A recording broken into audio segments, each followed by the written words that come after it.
Dadaan muna kami Tim Hortons. Dito na ulit kami sa town ng Revelstoke. Ang problema, maaga pa kami para mag-check-in sa hotel. So, mag-ano muna kami dito. Uubos muna kami ng oras dito sa sa Tim Hortons. Pwede naman maggala-gala. Ang problema, sakit ng ulo ko. Antok na antok ako kasi kagabi bagyan nakatulog.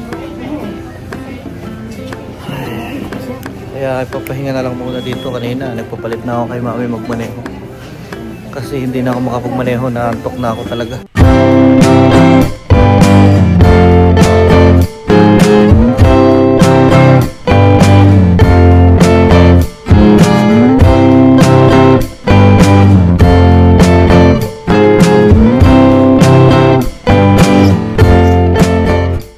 Dito tayo sa dam, Revelstoke Dam. Dam, it's a dam. Dam, big dam. Akit tayo dyan. Sana. Yun ang opisina nila. Doon tayo pupunta. Yun ang alam kong visitor center. We're gonna climb that? And I think, yeah, we're gonna use the elevator. Paakyat dyan. Pagkakalam ko. Are we gonna go to the roof? I don't want to go to the roof. Sigurado mas maganda sa kabila niyan. Are we gonna go on the roof? Ha? Are we gonna go up there on Anak, the roof? actually sa totoo lang hindi ko rin alam eh. Pero I think we're just gonna stay inside. yan na lang natin. Discover na lang natin. I just wanna stay inside, not go on the Di ba na-conquer mo na nga ang fear of heights mo kanina? Yeah, but this is much higher. Di bale, stone naman structure niya, no? So yun, malungkot na masaya.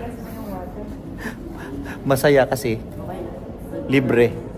So ngayon, wala pa kaming ano gagawa sila ng wala pang bayad sa ngayon ng entrance kasi ang dahilan dahil sira pala yung elevator na dapat magdadala sa mga bisita paakyat doon sa tuktok ng dam kung saan makikita sana tong view na to.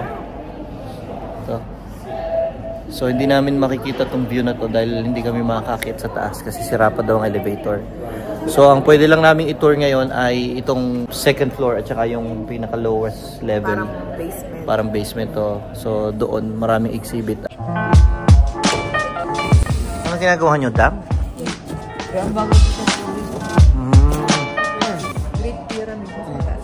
Oo nga, no? Pababa na kami kaagad sa babang level. Dito na tayo sa level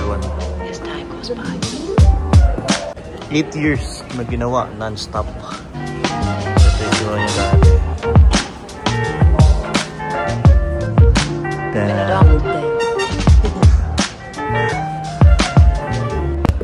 Sayang kung nakakapunta lang sana tayo dun Some of the old songs.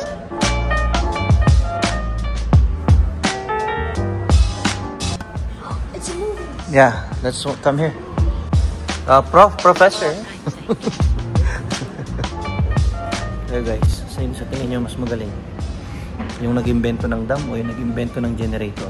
Ikaw, tingin mo. Professor, I have a question. Which comes first, the egg or the chicken?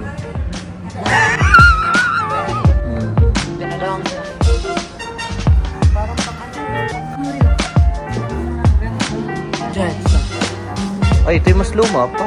1980s nga. Yun yung pinakahuling papasukin na babalik na rin. Babalik din. Oo, kasi walang elevator.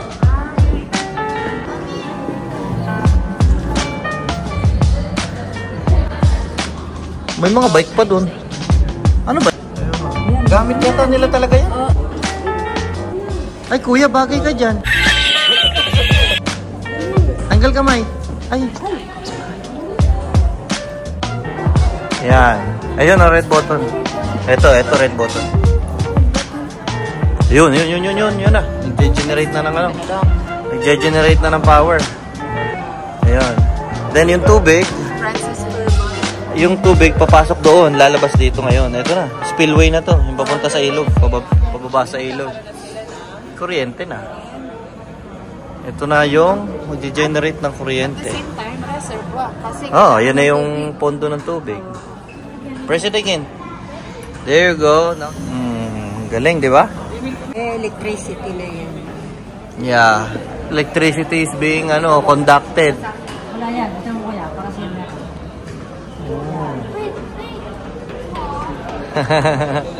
Ang galing naman. First time ko makakita ng yan. Fresh mo yun. Eric, fresh mo yun. Wala, may sparking na kayo. Nakakuha ka ng kuryente. Fresh mo. Ginan mo. Ako nga din. Yun, nasa akin lahat ng kuryente. Taas, mainit mo. Mainit din po. Matagal nandyan, mainit din. Oo nga. Sparks will fly. This is Jacob's ladder. Climbing electric. Johan, read that para maintindihan mo. That's the conductor of Press.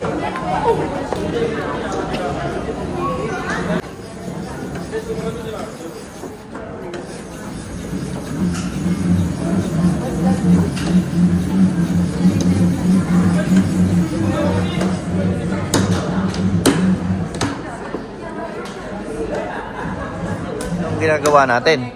Kailangan mag-connect para mapailaw. Alin ang iilaw? Yung LED? Yun. Ilaw. LED. Lagyan mo natin. Ayun. Kasi para, ayun Naka naman, gagaling na mga electrician, Napakahusay, Ayan, nawala. Ay, wala na, brown out. Mapapailaw niya. Tingnan natin kung anong kaya kong pailawin ba, yung LED na matipid sa kuryente o yung incandescent na alam natin na medyo malakas sa kuryente. So, by turning this, LED tayo. Uy, Sige pa. Gusto mo pa. uy, napailaw ko yung LED. Dapat yung keep on going, hindi nang biblink. Incandescent. Go. Ayan. Wow. Sila ang ibig sabihin. Grabe. Ibig sabihin mo. Malakas to sa kuryente. Malakas. Ito matipid. Madali siyang ilaw. Naka na. Konting energy lang. Napakasayang test natin, Mga sayang test. Sayang test. Sana, kung bukas yung elevator, ito sana makikita namin. Kaso dito, malapitan lang. Ha? Sa taas pa. Okay, pagtaas. Oo. Dito pwede.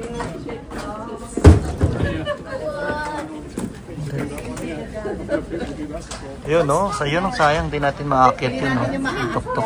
Wala ka sa elevator. Ito pa lang nagpa-power up ng British Columbia. O siguro isa lang ito sa nagbibigay ng power One of many. sa British Columbia, Wala kayong structure to. Dito papunta yung elevator.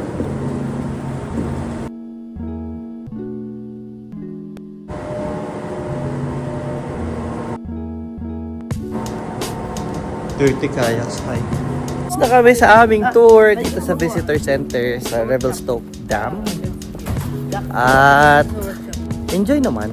Yun nga lang, sayang talaga kasi hindi namin napuntahan yung tukto kasi sira yung elevator. Hindi gumagana yung elevator nila papunta dun sa taas. Pero okay din naman, interactive yung mga exhibit nila sa baba. Ine-explain yung tungkol sa mga kuryente. Kasi nga 'di ba, hydroelectric power plant itong structure na to. Hindi kami nagbayad, kaya nga naman dahil nakasave kami, bumili na lang kami ng souvenir. Kuya, pakita mo yung souvenir natin. Tic-tac. Yun, tic-tac-toe. Yes. $15 naman. Yeah, $15. So parang ticket ng dalawang entrance fee ng dalawang tao o dalawang bata.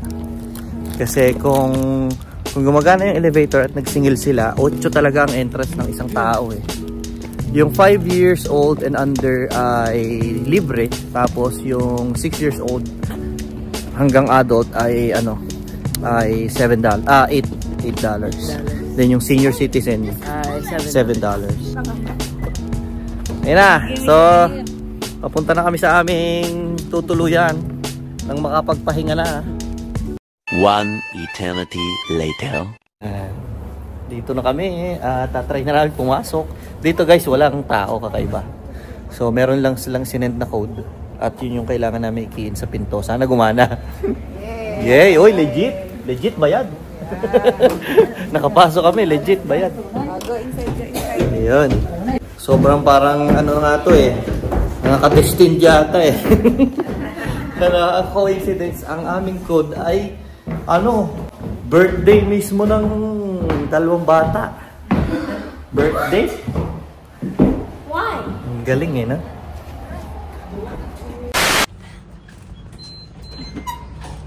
Okay. Yun. Uy, nice, Daddy. Nice. Ay, ang ganda. Maganda. Maganda review, malinis daw ah. Oh, ang bago pa kasi ang building. Di ba? Uy, ito pa lang room. May towels na. Wow. Okay, lagay na natin dito yung bag natin. I love it. TV pa.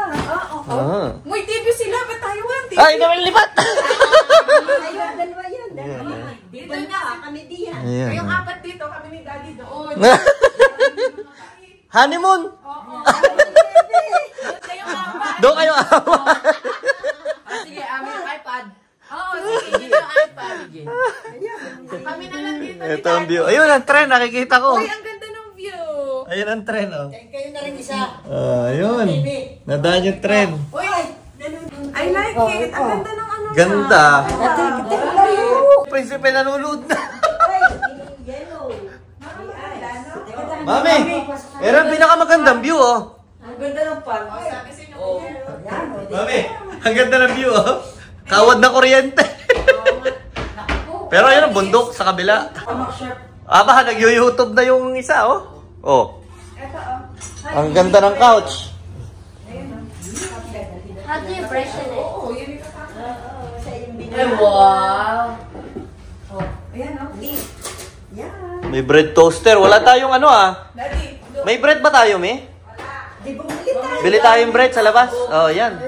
May-makeup kami. Sabi sa review, lahat mostly ang nagbibigay is laging 5-star or 4.5. Ganun Pero maganda daw. maayos, Sabi no? nga- Sa totoo lang, sabi nga nila bago daw kasi itong building. Ay, Which amoy mo is- nga eh. Oo. Amoy mo yung amoy parang bagong bahay na. Which is mukhang worth it naman kasi maganda nga yung lugar.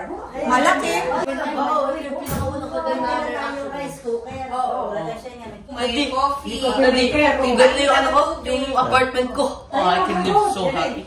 Tayo na maghakot. Teka, napakasarap ng taas na pa ako. Solo kami ni Daddy. Hindi ba surahan din naman ko? Sakto, may kape. Natin. Oh, may kaldero pa malaki. Bilang natin ang sahog yung manok. Ano ba magandang gawin sa manok? Ay, may marinate na. Ah, may marinate na pala. Pritoy na lang. Ayun. Meron niyang panligpit, sigurado. Ayan. Ayun, may don, may ano. May dala pa tayo mga... Maganda. Kompleto yung setup. Kompleto, Yung no? kitchen. Lahat ng utensils. Patay ka naman. Lahat ng mga pots na kailangan. Ipatungan pa tayo. Meron. May coffee, sugar, may creamer, may kompletong set ng Oo, kompleto, ganun. mga Wala gamit. lang is rice cooker. Pero, May dala tayo. okay lang walang rice cooker. Kasi may lutuan din, may meron pots ding na. pots na may takip. Oo. Pwede rin makapagsaing Oo, dyan. pwede ka pa rin makapagsaing. Kasi bago lahat ng gamit. Oo, bago. Bago.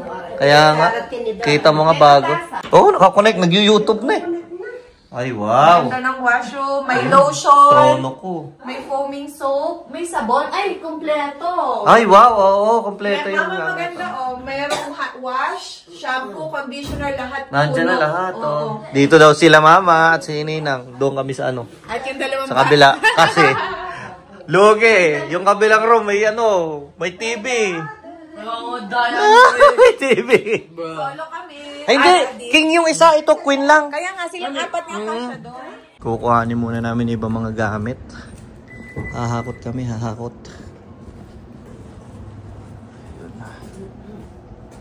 Ang gagawin natin. Ay, tatanggalin natin ang... ano naman ito? Kukunin natin yung manok at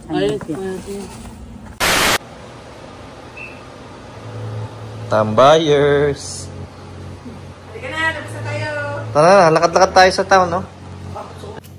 Labas muna kami habang maliwanag pa. It's 6:30. Ano ngayon? 5:30? 5:30 pa lang ng hapon. Yung orasan namin is 6:30. Kasi yung mga relo namin kasi hindi nag-adjust. Pero yung mga phone namin nag-adjust kasi nga busy. Nasa British Columbia tayo. After natin magbiyahe ng 6 hours ay nag-adjust yung oras natin. Napakaganda ng weather ngayon dito, so hindi malamig.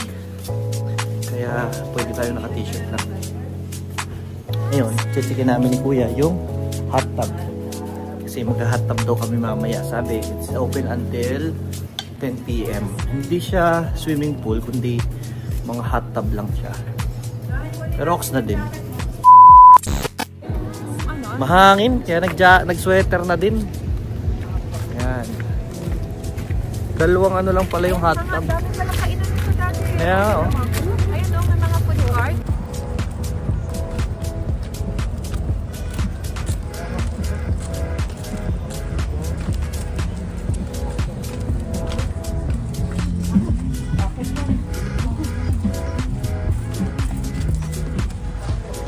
Parang lumang building pa yun eh oh. Yun, Hong Kong restaurant oh.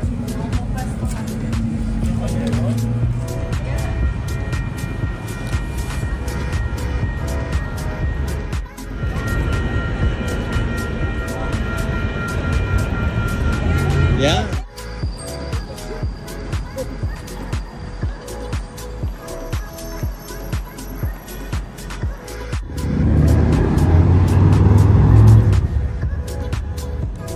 Tamang ikot-ikot lang.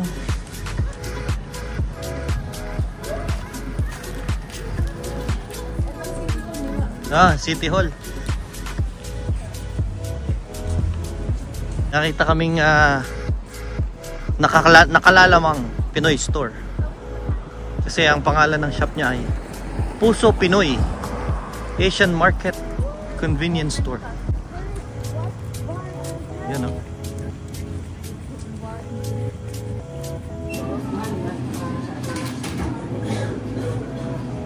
Dito tayo sa nakita namin ditong Pinoy Convenience Store. Pusong Pinoy Revelstock.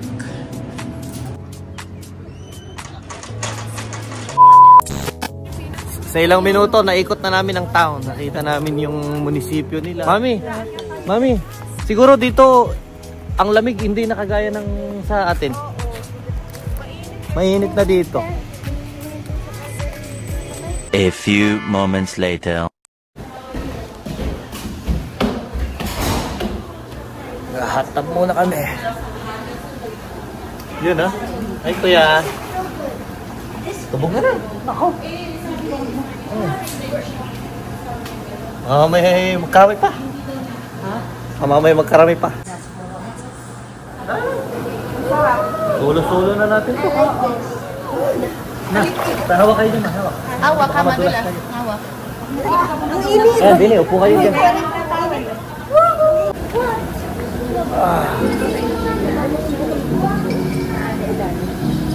Ay, parang mga bilog. Kahit naman pala nga mapuno kayo dito, pwede. Dito lang naman kayo dyan. Kala ko magkakauntugan ng ano. Tuhod. Ito na sila. Sarap sa paa. Sarap sa paa. Pakasarap kami ng beer. Sarado na. Hindi magsasara yun. Ay, oo. Wala ka naman sa inuman. Hindi naman na yung pwede. Kami niya na isang ano. Isang lata. Sige, isang lata lang kami. Hindi tayo ako din. Dati ang aming palko ni Deo.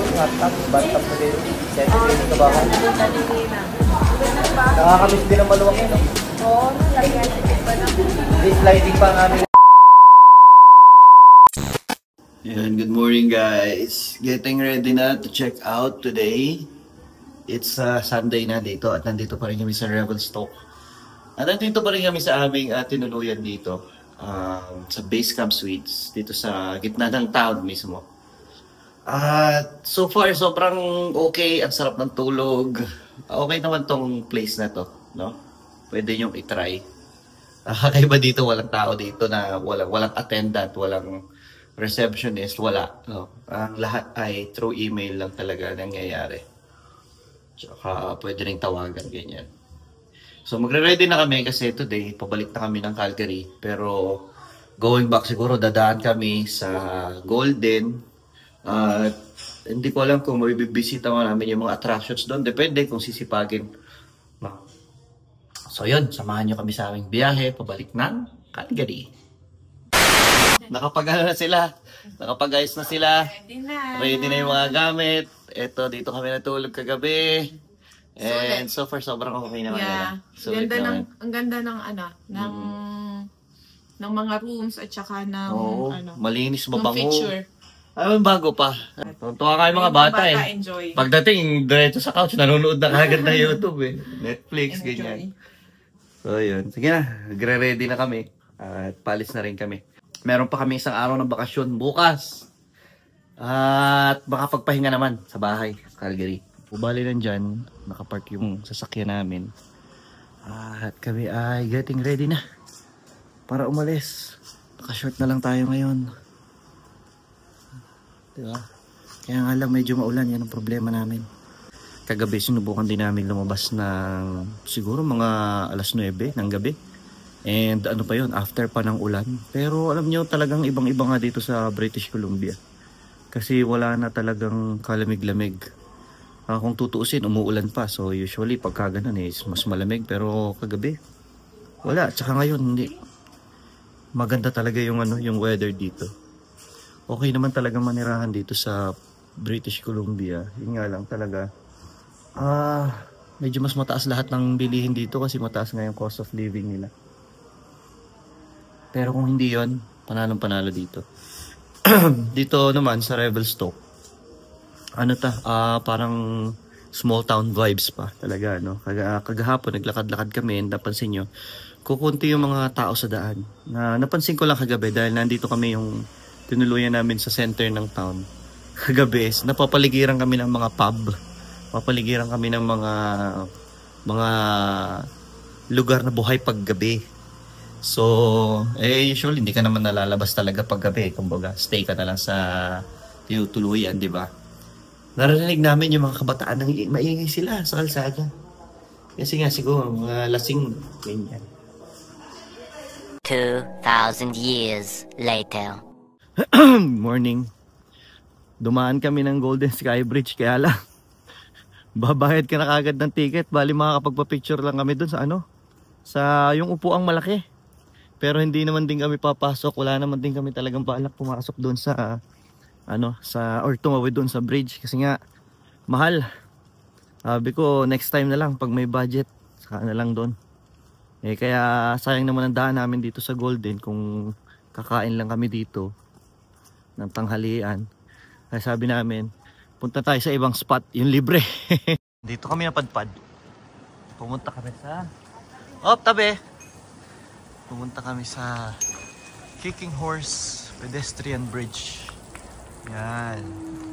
So tingnan natin kung ano ba tong Kicking Horse na to. Titingnan ko lang tong kukuhanan ko lang tong ano ba tong bridge na to. Yan.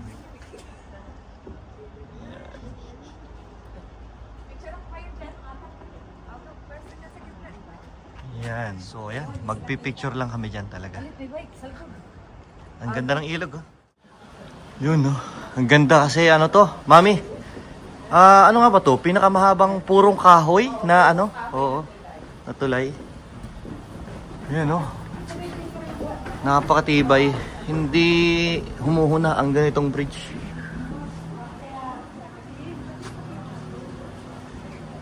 Ayan, ito pala yung history niya. Saka ko na lang din babasahin, guys. Hindi ko rin alam. Kami ay namamasyal muna. Mahaba-haba din, ha. Parang ko sa Calgary, Mami, Peace Bridge. Pero Ang mga pagkahon na tulay. ito naman kahoy, Sa Canada. Kahit naman sa Pinas, wala kang makitang ganito No? Nakahoy, Tapos covered, Oo, tapos may siya. May bumbong. Ayan, it's the longest timber frame clear span pedestrian bridge in Canada. Yun. Total span. 45.7 meters. Oo. Ang structural weight, tingnan mo, ang bigat, Puchang bigat. Pero sabi talaga, ang kahoy daw ay talagang hindi nahuna. Pagka gantong, sa Tagalay natibay lalo. Hindi, conforme yan dahil yun. Kagaya dito, wala naman dito. Walang anay at bukbok, Yung unos, wala naman dito. Yan, umawaran na Napakaulan ang uwi namin na to, di bale. Kasi wala naman na talaga kaming, buti kahapon, kasi puro lakad kami kahapon, napagbigyan kami sa magandang weather. Pero ngayon, wala naman na talaga kaming masyadong balak na puntahan. Ano bang kulay yan, kuya? Aquamarine. Oo, no. Ha? Magpe-picture pa daw kami. Isa-set up ko muna ang tripod para maka-picture na maganda habang walang tao.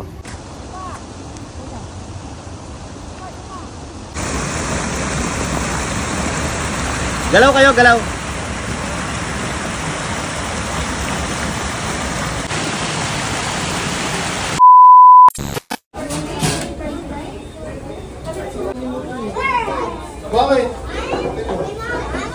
Last stop. 2 hours and 42 minutes na lang ang babiyahin namin pabalik ng Calgary kung hindi na kami titigil. So, medyo mabilis ang pabalik. Pero sama pa rin ang panahon. Sobrang lakas pa rin ang ulan. Yan. Tapos na kami dito, tapos pauwi na.